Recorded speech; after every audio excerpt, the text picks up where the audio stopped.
በገዛ እጄ ልጄን አጣኋት አለች የሰላምዬ እናት። እኔ አቀረብኳት ስል ሸሸችኝ። ይሄ ሁሉ የራሴው ጥፋት ነው። ከበፊቱ አቅርቢያት ቢሆን አሁን እንደዚህ አትሸሸኝም ነበር። ወይኔ ልጄ ምን ሆነሽብኝ ነው ሰላምዬ?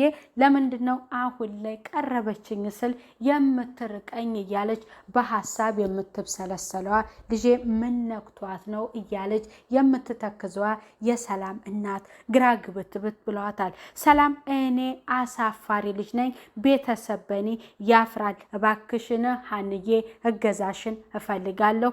ለዶክተሩም ነግረው ነበረ። ሌላ የምታውቂው ሰው ካለ ተባበሪኝ ስትል ለሃና ነገረቻት። ሃና እባክሽን ሰላምዬ እኔ በዚህ ድርጊት ውስጥ ምንም ላግዝሽ አልችልም፣ ኃጢአት ነው። ጽንሱን ስትይ የአንቺንም ህይወት ማሰብ አለብሽ በማለት ለሰላም ነገረቻት። ትረጅኛለሽ ወይንስ አትረጅኝም ብላ አስጠንቅቃ ስትጠይቃት ሃና እኔ በዚህ ውስጥ ምንም አይነት እገዛ አላደርግም በማለት ለሰላምዬ መለሰችላት። አይንሽን እንዳላየው ከክላሴ ውጭልኝ በማለት ሃናን ከክላሷ አስወጣቻት። ክላሷን ዘግታ ስስቅ እያለች እያለቀሰች ምን ማድረግ እንዳለባት ግራ ግብትብት ብሏታል። ሰላም ጤና ይስጥልኝ ውድ የተከበራችሁ የዚህ ዩቲዩብ ቻናል ተከታይ የሆናችሁ ቤተሰብ በሙሉ በያላችሁበት ሰላማችሁ በዚህ ትትረፍርፍ ይባል። ኖላዊ ድራማ ክፍል 16 ሰላም መርዝ ጠጥታ ጽንሱን ለማስወረድ ጭንቅ ላይ ናት ያለችው። አቶ ኖላዊ ከሕክምና ውጤታቸው አሁን ላይ ጥሩ ላይ ናቸውና ያሉት አሲር ግራ ግብት ብሎታል። አሲር እንደ ፋዘሩ ልክ እንደ ቅርብ ቤተሰቡ አድርጎ ነው የሚያቸው። እሱ በአዲስ አበባ ከተማ ውስጥ የሰዎችን ኪስ እያጠበ ነበርና የሚኖረው። ይህ ድርጊት ኃጢአት ነው፣ ለምን እንደዚህ ታደርጋለህ? አንተ ልበ ንጹህ ልጅ ነህ፣ እጅህ ነው እንጂ በማለት አቶ ኖላዊ ነግረውት ነበር። ለምንድን ነው የከፋ? እኔ ወደ ጤናዬ መመለሴ በመዳኔ ደስ አላለህም እንዴ አሲር? በማለት አቶ ኖላዊ ጠየቁት። አይ ፋዘር ከዳኑ ያው ጥለውኝ ይሄዳሉ ብዬ ነው። እኔ ደግሞ እዚህ አዲስ አበባ ብቻዬን ነዋ በማለት ለሳቸው ነገራቸው። እኔ ከመጀመሪያው ከፈለግህ አብረን እንሄዳለን ነግሬህ አልነበረም ወይ በማለት ለአሲር ነገሩት። ይልቁንስ አንጣ እዛ ጋር ብረት ድስቱ ውስጡ ምግብ አለው፣ ምግቡን እንብላ አሲር በማለት ምግቡን አስጠግተው እየበሉ እየተጫወቱ ነበር። እንደዚያ እየከፋው ፊቱ ቅር እያለው ያዘነው አቶ ኖላዊ እንደዚያ ምንም ችግር የለ አንተ ፍቃደኛ ከሆነ ይዤህ እሄዳለሁ መንጣት ትችላለህ በማለት ሲነግሩት እሱ ፊቱ በደስታ ተሞላ። መድኃኒቱን የፋዘሯን ውጤት ከዶክተሩ አንጥታ በቀን 1 ጊዜ እንደሚወስዱ ዶክተሩ ነግሯቸው መንገድ ላይ አግኝታው አሲር እንዴት ነህ በማለት ሰላምታ ከተለዋወጡ በኋላ እውነትም እኮ አንተ ልጅ ምን አለ ሌባ ባትሆን ግን በጣም ጥሩና መልካም ልጅ ነህ በማለት ለሱ ተነግረዋለች። እሱ ምንድን ነው እያለው አሁንም ይወዳታል፣ ያፈቅራታል። የፍቅሩን ጥያቄ ግን መግለጽ አልቻለም። ወደ ፋዘር ጋር ይዞ ሊሄድ ስል አባዬ እኮ እውነቱን ነው፣ ልቡ ንጹህ ነው፣ እጁ ነው እንጂ ይላል። ይህንን መድኃኒት ለአባዬ ስጥልኝ፣ እኔ ወደ ስራ ቦታዬ ሊሄድ ነው በማለት ያንን መድኃኒት ለአሲር ሰጥተው እሱ ለፋዘር ወስዶ ይሰጣቸዋል። ሰላም ያሰበችው ለዶክተሩ ሄዳ ዶክተሩ እየነገራት ነፍሰ ጡር እንደሆነች የ9 ሳምንታት ሲነግራት ግራ ግብትብት ብሏት ዶክተሩን አመነጫጭቀው እኔ በአንገቴ ገመድ ምንም ላግዝሽ አልፈልግም ብሎ ሲያስጠነቅቃት አንተ በላ ደግም እያደረገች አመነጫጭቀው ጥላው ወታ ነበር። ክላሷ ዘግታ እናቷን አመነጫጭቃ ክላሷ ስትገባ አይኗን ማየት ያልፈለገችው አንድ ውሳኔ ወሰነች። የሀንየም እርዳታ አልሆነላት፣ የዶክተሩም አልሆነላት። እናቷ ይህንን ምስጢር አታውቅም፣ ወንድሟም ማንም አያውቅም። ማንም ሊረዳት ስላልፈለገ ያስረገዛትም ልጅ ገንዘብ ከሌለሽ ምን ታደርጊልኛለሽ አይንሽን ማየት አልፈልግም ብሏት አባሯት ገንዘብ እየሰጠችው ያ ገንዘብ ሲቀርበት እሷን ለማየት እያልወደደው እንዴት ስታረግዝ ልጁን አምኖ ይቀበላታል።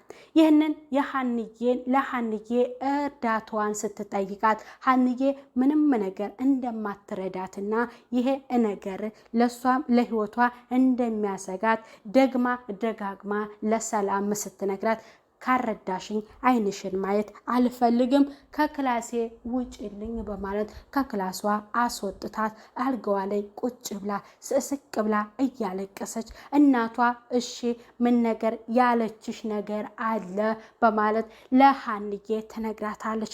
ሀኒ እየተርበተበተች የምትናገረው ግራ ግብትብት ብሏል። ምን ያርበተብትሻል?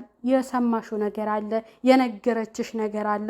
በማለት የሰላምዬ እናት ትነግራታለች። አረ እትዬ ምንም የሰማሁትም የነገረችኝ ነገር የለም በማለት ተዋሻና ለአሰሪዋ ትነግራታለች። ወደ ስራዋ ስትመለስ አቤት እኔ የሌለብኝን ባህሬ እንዴት ነው የዋሸሁት አቤት እያለች አሁንም እየተርበተበተች እናቷ ግራ ገብቷት ሳሎን ተቀምጣ ስለ ልጇ ያለችበት ደረጃ ማወቅ ግራ ግብትብት እያላት ሰላም ድንገት ከክላሷ ትወጣና መውጣት አለብኝ በማለት ለእናቷ ትነግራታለች። እኔን ማናገር ያልፈለግሽ ልጅ ወዴት ነው የምትሄጂው? ምግብም አልበላሽም፣ ማታ እራትም አልበላሽም፣ ምን ልስራልሽ ምግብ እያለ ስትነግራት ምንም ነገር አልፈልግም በቃ መውጣት እፈልጋለሁ በማለት ወጥታ ከእናቷም ምንም ፍቃድ ሳትፈልግ ሄዳ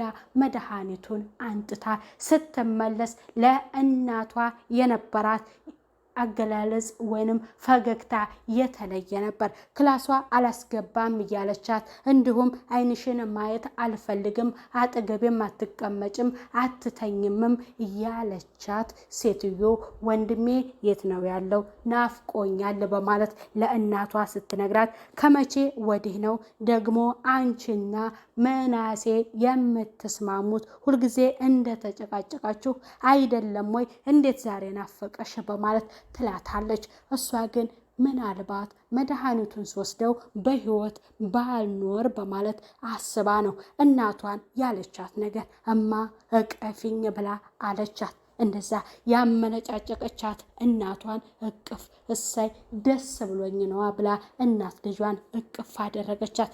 ማዘሯ ወደ ቢሮ መመለስ ፈለገች። ወደ ቢሮ ስትሄድ ልሄድ ነው ሰላምዬ፣ አንቺም ተነሺ ምግብ እብይ፣ መጀመሪያ ላዘጋጅልሽ የምትፈልጊውን በማለት ስትላት ምንም ነገር አልፈልግም እማ በማለት ለእናቷ ተናገረች። አዲሷ ጸባይዋ በጥሩ ተመልሶ እናትና እዛ ቤት ያሉትን የምታመነጫጭቃቸውን ያችን መድኃኒቷን እትራሷ አስቀምጣ እናቷ ስትወጣላት ለመጠቀም ነው። እኔ ልሄድ ነው ሰራተኞቹን አይቻቸው ልምጣ፣ አንቺ ምግብም ተነሽና እብይ፣ ወደ ጓደኞችሽም ወጣ በይ አትቀመጪ በማለት ለልጇ ስትነግራት እሺ እማ እኔ የትም አልሄድም ከክላሴም አልወጣም ወደ ጓደኞችም ጋር አልሄድም በማለት ለእናቷ ተናገረኝ። ሰላምዬ ምንድን ነበር ክላሷ ተቀምጣ እናቷም ወደ ቢሮ ሄዳላት፣ ወንድሟ ምናሴም ጓደኛው ጋር ሄዶ እዛው አድሮ አልተመለሰም። ሀንዬ ምግብ እያበሰለች እኪችን ናት እያለችው አላየቻትም። ያንን መድኃኒት እነሱ በሌሉበት ተጠቅማ አደጋ ላይ ነው እያለችው። አሲር በጣም ግራ ገብቶታል። ምክንያቱም ግራ እየገባው ለምንድን ነበር ፋዘር ከዳኑ በቃ እኔም ወደ ተለመደው ስራዬ ልሰማራ ነው ማለት ነው። ማን ይቆጣኛል? ማንስ ይመክረኛል? ማንስ አለኝ? ቤተሰብ የለኝ፣ እህት ወንድም የለኝ፣ እናት አባት የለኝ። እኔ ማን ያለኝ ሰው ነኝ እያለ የሚያስብና የሚብሰለሰል ልጅ ነበር። በስተመጨረሻ መሄድ ከፈለግህ ትመጣለህ፣ ለምንድን ነው ብቸኝነት የሚሰማህ ሲሉ አቶ ኖላዊ ለአሲር ነግረውት አሲር በጣም ደስ ብሎታል። የዛሬው ቪዲዮ ሀንዬ እንግዲህ እገዛ ምንም አላደረገችላትም ለሰላም። ሰላም መድኃኒቱን እጠጥታ